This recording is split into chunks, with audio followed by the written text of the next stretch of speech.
Unlike the P0300 we saw earlier, the P0301 code is much more precise. It indicates a misfire detected in cylinder 1. This means that your engine's first cylinder isn't burning the air-fuel mixture properly.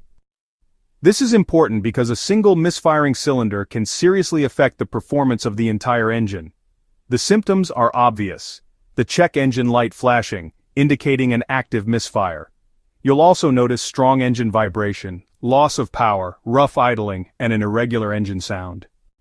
If the P0301 appears, the good news is you already know where to look.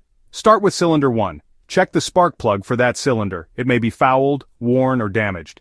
Next, inspect the ignition coil for that cylinder. If it's faulty, it won't deliver the proper spark. Also, check the fuel injector for cylinder 1. It could be clogged or failing, preventing proper fuel delivery. In less common cases, it could be a compression problem in cylinder 1 or a vacuum leak specifically affecting that cylinder.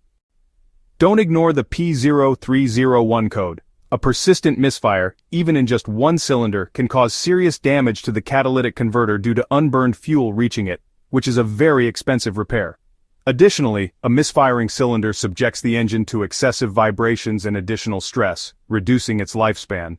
Address this problem promptly to avoid further expenses.